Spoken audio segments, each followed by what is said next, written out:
Então vamos lá, gente. A gente vai falar agora, evidentemente, começar em Atos 8. Aí eu pergunto, alguém gostaria de falar sobre esse capítulo, algo em especial, alguma coisa? Tá bem, então. Bom, pode falar, Cacá. É Leives. Fala, Leis, desculpa. Não, eu acredito que depois do acontecimento com o Estevão, foi aí onde a igreja começa a crescer e a expandir, né? Isso, exato. Exatamente, tá? Então, ali a gente não chegou a falar semana passada, a gente não chegou a comentar sobre o final do Ato 7, né, que é quando Estevão é apedrejado, mas não vamos precisar ficar voltando, a gente não vai voltar nesse ponto.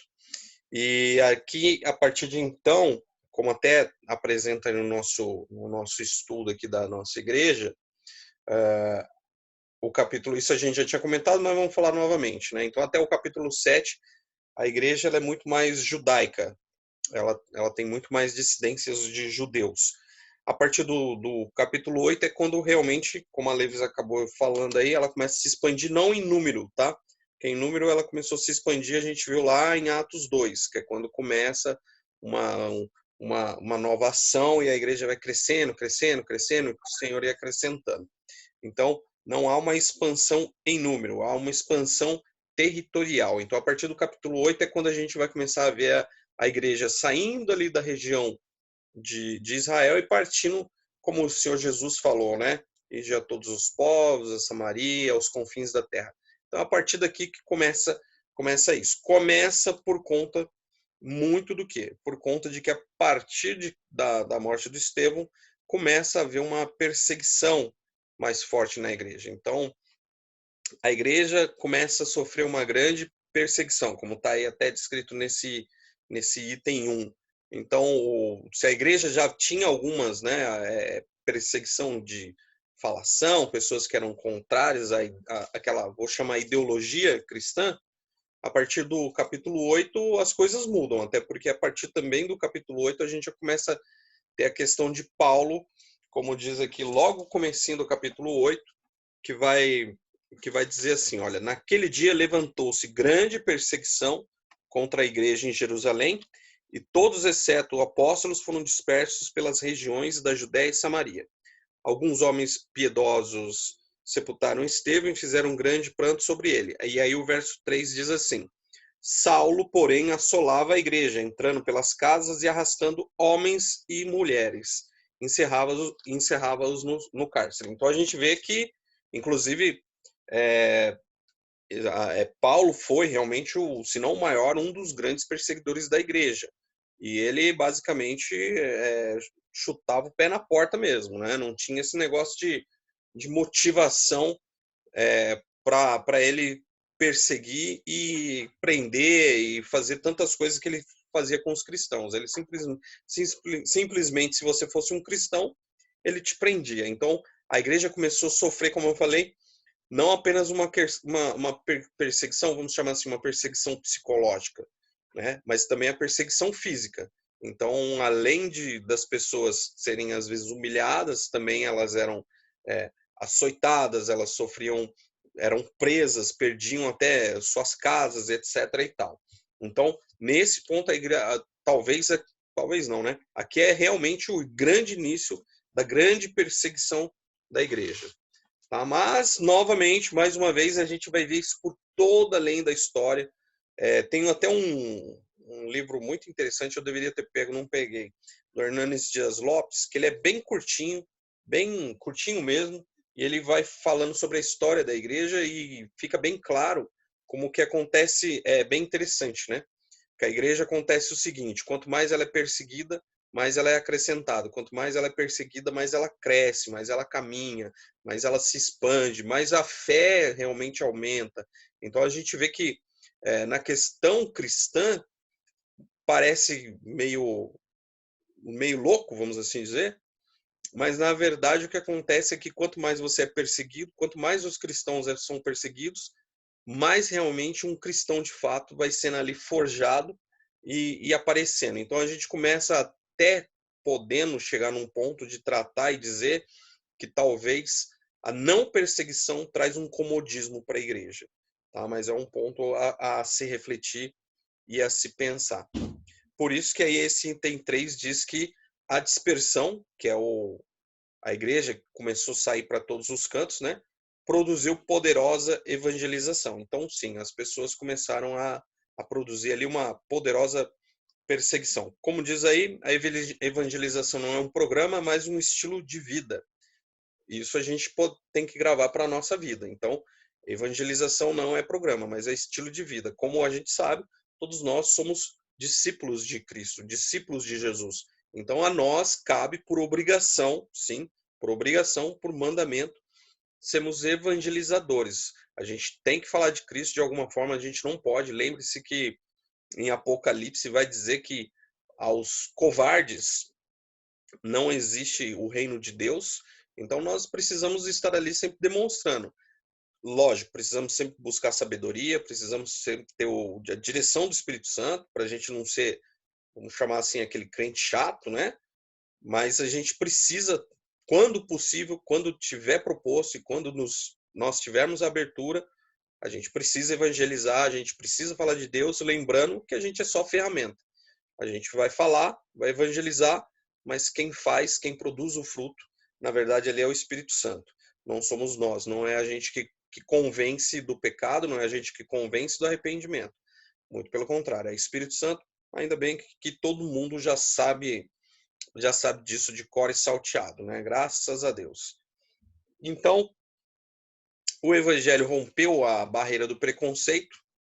Isso aconteceu porque, novamente, a igreja era um povo muito só ali entre judeu, mas a gente vai ver que isso foi sendo muito trabalhado no começo, principalmente por Deus. A gente tem aquela passagem bem, que também está em Atos, lá na frente, que a gente talvez venha a ver isso, que é quando Pedro está ali com o povo cristão, Paulo está junto, e aí quando chegam alguns judeus, aí o Pedro vai e dá um jeito de sair do meio do povo, porque meio que ele ficou, acho que talvez envergonhado ali naquela situação.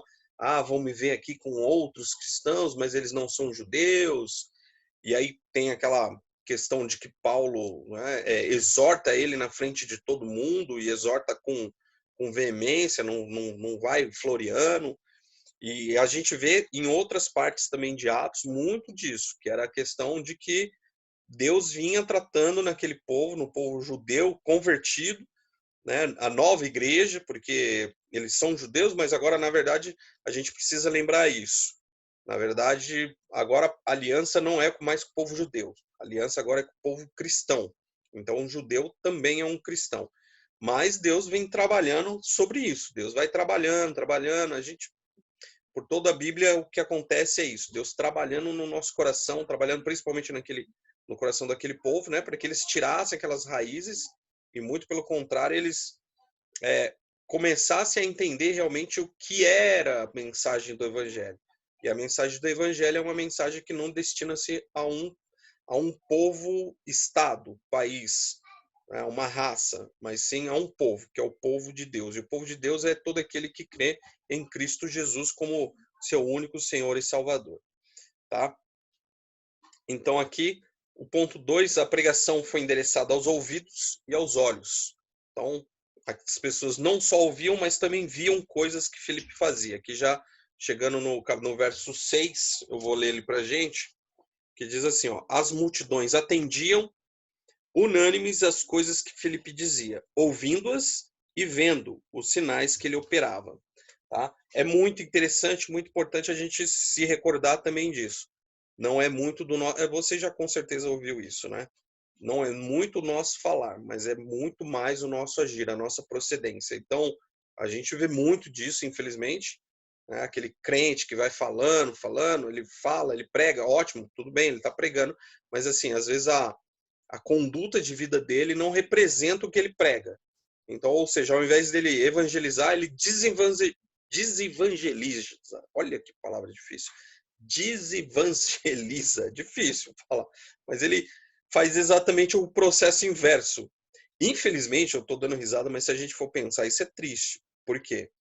Porque você torna uma situação mais complicada. E isso eu vejo, eu posso dizer que às vezes acontece, eu já vi situações como essa, de pessoas que acabam fazendo exatamente isso, né? Acabam olhando e ouve a pessoa pregar e depois vê a ação, a pessoa não faz nada disso, daquilo que ela pregou.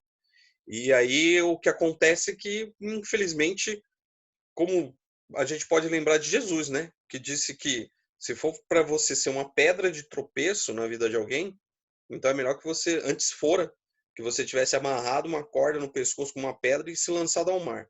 Olha então o peso das coisas. Então a gente precisa estar sempre muito atento, que é muito mais a nossa ação do que as nossas palavras. As nossas palavras também precisam existir, mas acima de tudo a gente precisa ter ação, para que as pessoas vejam as nossas ações e as nossas às vezes até um milagre que você possa fazer, algo maravilhoso que você possa produzir através do Espírito Santo, mas que essa pessoa não ache que é só um misticismo, uma coisa complicada.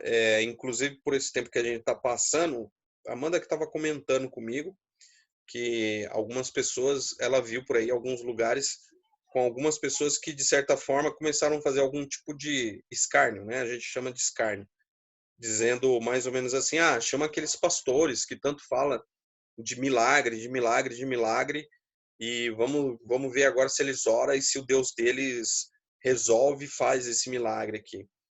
É um ponto mais complexo, que eu creio que daria um pouco mais de debate, diálogo, não é tão simples, mas mesmo assim é uma forma da gente ver como o evangelho está sendo visto hoje lá fora, né? Que é um evangelho que, querendo ou não, existem dois pontos que as pessoas veem muito, infelizmente, na vida de um crente, que é o crente, que é a questão de dar dinheiro para pastor e que crente come muito. E a gente deveria mudar essa visão, né? Muito pelo contrário, a gente deveria ser um povo que deveria ser visto diferente, como uma pessoa diferente. Olha, aquela pessoa é diferente do que do que eu vivo, do que eu vejo no mundo, tá? Alguém gostaria de falar alguma coisa aí, fazer nessa pausinha aí, antes da gente entrar aqui no Simão? Tá, falando do Simão, é um outro ponto que eu queria chegar mais uma vez. A partir do verso 9, vai destacar assim: ora, que é o Simão mágico, né? Ora, havia certo homem chamado Simão, que ali praticava a mágica, iludindo o povo de Samaria. Então você já sabe onde era esse ali, né? Em Samaria. Insinuando ser ele grande vulto. Ele era uma pessoa que todo mundo conhecia, era uma pessoa que tinha destaque e todo mundo sabia quem era. Ao qual todos davam ouvidos, do menor ao maior, dizendo: este homem é o poder de Deus, chamado o grande poder. Então, olha só, as pessoas ali diziam que esse cara aí, que esse Simão, era um homem de Deus, né? Mas não, só que não. Aderiam a ele porque havia muitos o iludira com mágicas. Então, ele iludia as pessoas com mágica, ele fazia ali as magias dele e conquistava as pessoas. Quando, porém, deram crédito a Filipe, que os evangelizava a respeito do reino de Deus e do nome de Jesus Cristo, iam sendo batizados, assim homens como mulheres. O próprio Simão abraçou a fé e, tendo sido batizado, acompanhava Filipe de perto, observando extasiados sinais e grandes milagres praticados. Então a gente vê aqui desse Simão uma pessoa que talvez a gente veja muito nos nossos tempos atuais, tá? Uma pessoa que se diz convertida, mas não era convertida. A gente vai ver até, mas se você caminhar um pouquinho ali, mais para frente, você vai ver que, na verdade, Pedro depois vai até dizer que Simão não era uma pessoa convertida, de fato. O que ele queria era o quê? O que ele queria era conquistar com o evangelho. Então ele via Filipe fazendo ali milagres, maravilhas, prodígios, sem as mágicas que ele fazia, mas, no entanto, então, ou melhor, no que ele queria de fato não era o que Filipe apresentava, mas era o que Filipe fazia. Então, para ele, o importante, tanto é que a gente vê depois, mais para frente, que ele até pergunta, né, qual é o valor? Qual é o valor? Mais uma vez envolvendo dinheiro no meio. Qual é o valor para você me ensinar isso que você faz? Então, a gente vê aqui uma pessoa que bem provavelmente você deve conhecer não apenas mas várias pessoas assim, que são as pessoas que se achegam ao evangelho não por quem é Jesus, mas pelo que Jesus pode fazer. Infelizmente, hoje a gente está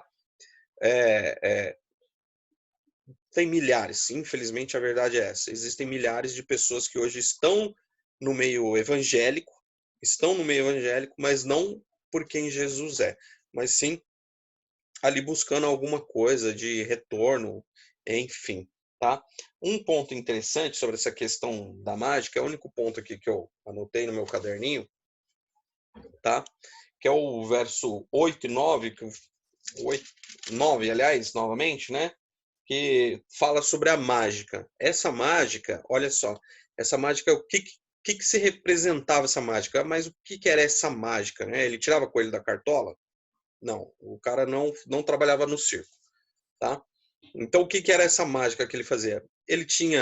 É, ele tinha a introdução de ciência, superstição, astrologia, adivinhação e ocultismo. Então, ele trabalhava nessas cinco pontas, tá? Novamente, na ciência, na superstição, na astrologia, na adivinhação e no ocultismo. Hoje, novamente, a gente vê muitas pessoas fazendo isso. Existem, inclusive, muitas crenças que tratam dentro de uma ou de mais dessas esferas e dizem ser de Deus. A gente vamos abrir e vamos falar, vamos jogar a real.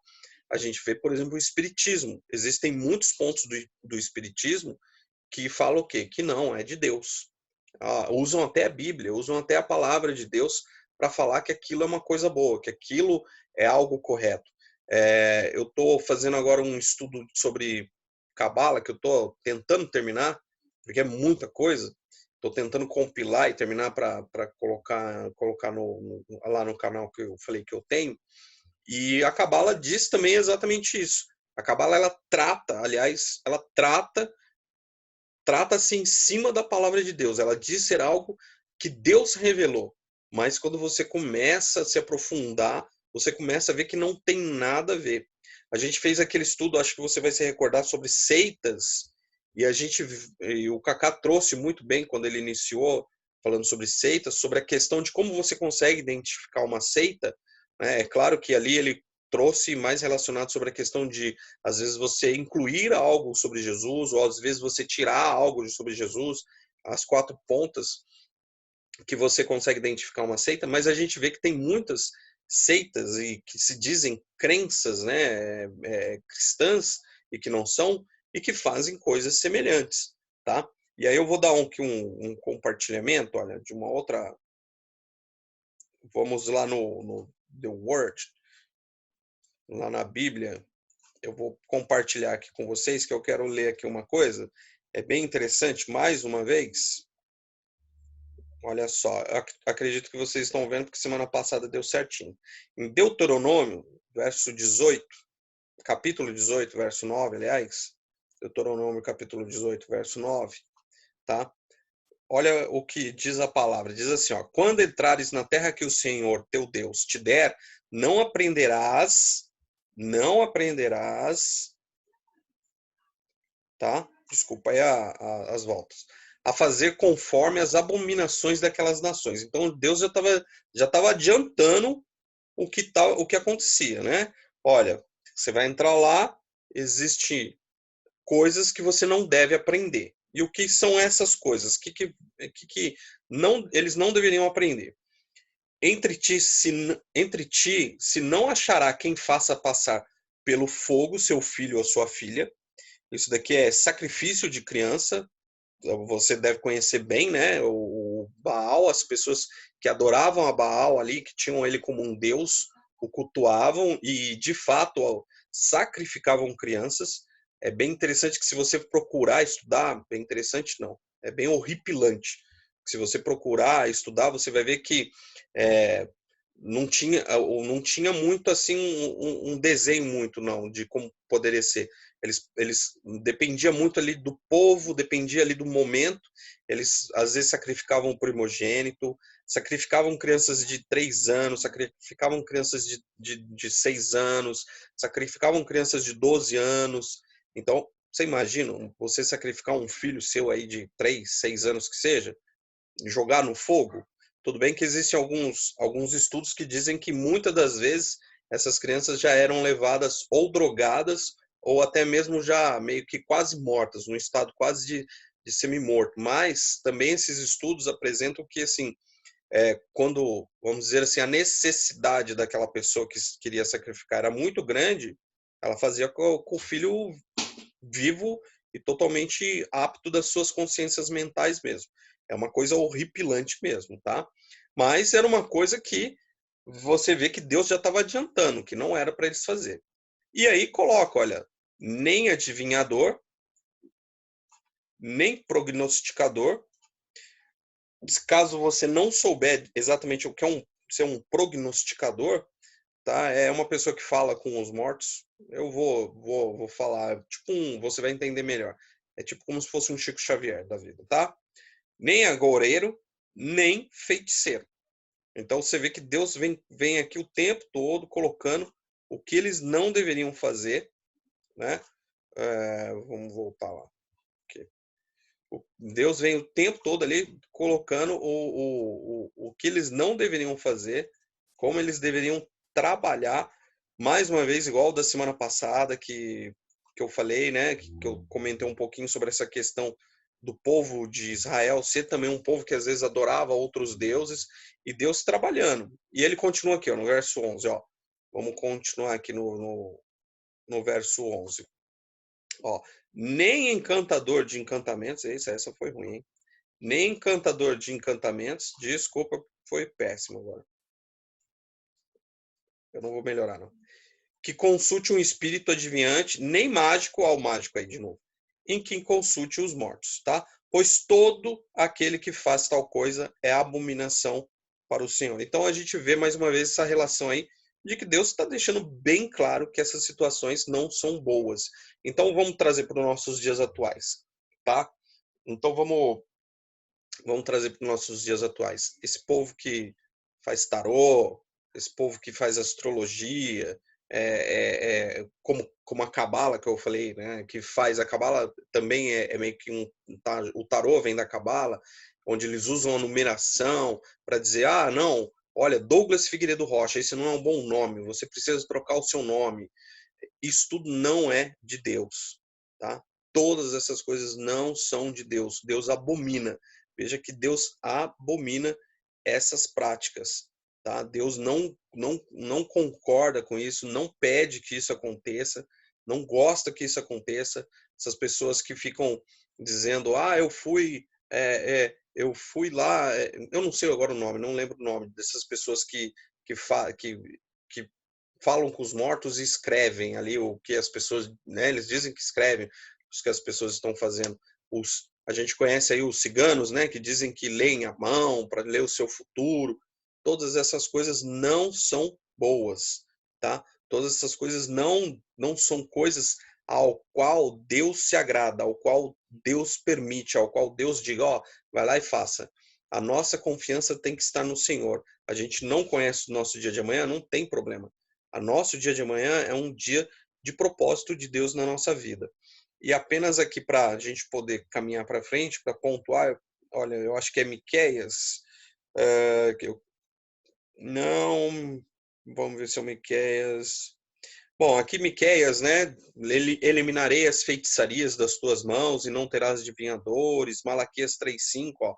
Enxergar-me-eis a vós outros para juízo, serei testemunha veloz contra os feiticeiros e contra os adúlteros e contra os que juram falsamente e contra os que defraudam o salário do jornaleiro e oprimem a viúva e o órfão e torce o direito do estrangeiro. Então, a gente vê que, novamente, se a gente for caminhar por toda a palavra de Deus, você vai ver que, de certo modo, Deus sempre vai estar tratando com o povo dele, ele sempre vai estar tratando no sentido o quê?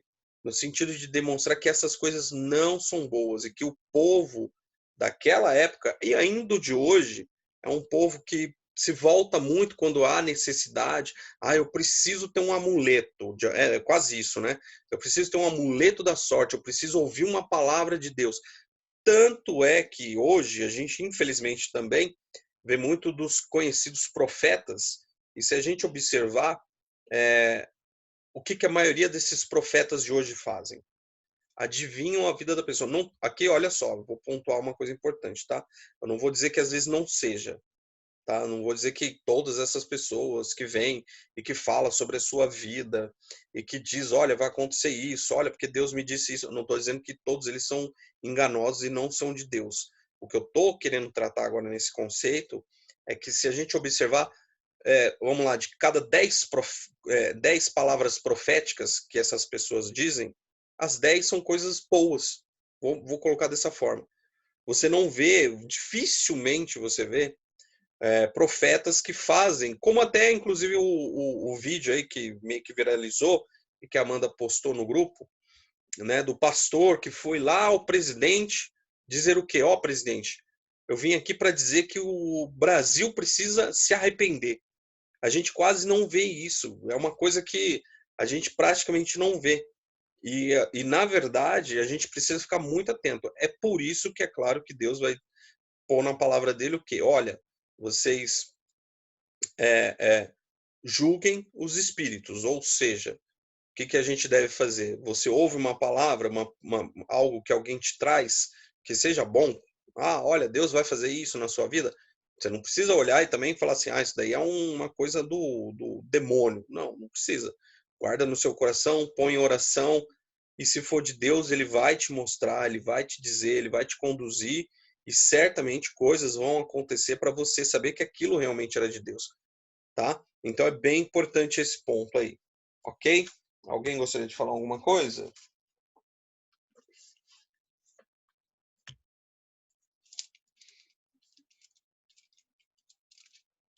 Tá, caminhando aqui já para um finalzinho. Aí então, né, Pedro, não, como eu tinha dito, como a gente vê aqui, a ponto 5 aqui, novamente, aquilo que eu digo, a perversão de Simão, que está no 8, 18 e 19, que diz assim, olha, vendo, porém, Simão, que pelo fato de imporem os apóstolos as mãos, era concedido o Espírito Santo, ofereceu-lhes dinheiro, propondo, concedei-me também a mim este poder. E aí eu paro por aqui só, que é o mais importante. Então, mais uma vez, ele achou que ele poderia comprar o poder ali que ele estava vendo na frente dele. E a gente sabe que não. E a partir do verso 20, 23, a gente vai ver a punição de Pedro. Pedro já entra nessa jogada, onde Pedro vai dizer assim, a partir do verso 20. Pedro, porém, lhe respondeu: o teu dinheiro seja contigo, para perdição, pois julgastes adquirir por meio dele o dom de Deus. Não tens parte nem sorte neste ministério, porque o teu coração não é reto diante de Deus. E aí aquela palavrinha que lá no começo do estudo de Atos, a gente viu que ela estava sempre sendo destacada e ela volta novamente. Arrepende-te, pois, da tua maldade, roga ao Senhor, talvez te seja perdoado o intento do coração. Então, de 2 pontos aqui que a gente pode tirar disso daqui, vou de trás para frente, mais uma vez a palavra arrepende-te. Então, a gente precisa sempre lembrar aquilo que a gente sabe, que eu já comentei também. Evangelho é arrependimento, tá? Evangelho é arrependimento, é você estar sempre se arrependendo, porque sim, nós sempre vamos falhar, sempre vamos dar aquelas tupicadinhas na vida. Eu faço, você faz, todo mundo faz. Então nós precisamos sempre estar ali, como Paulo diz, ele vai falar, né, vai estar relacionando um pouco mais com a questão da ceia, mas serve para toda a nossa vida, que é o quê? Que é o homem examine-se a si mesmo. Então nós precisamos nos examinar o tempo todo para ver, olha, o que há em mim.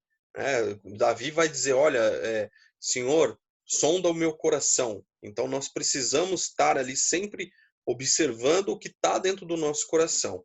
E, mais uma vez aqui, vou até reler o que Pedro fala, o teu dinheiro seja contigo para perdição.